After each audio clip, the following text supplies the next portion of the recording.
अनन्तं वासुकिं शेषं पद्मनाभं च कम्बलं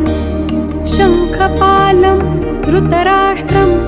तक्षकं कालियं तथा एतानि नवनामानि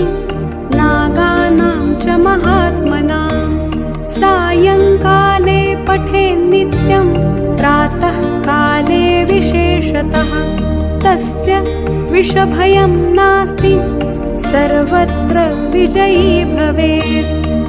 अनन्तं वासुकिं शेषं पद्मनाभं च कम्बलं शङ्खपालं धृतराष्ट्रं तक्षकं कालियं तथा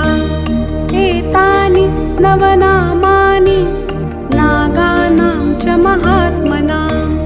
सायङ्काले पठेन्नित्यं प्रातः काले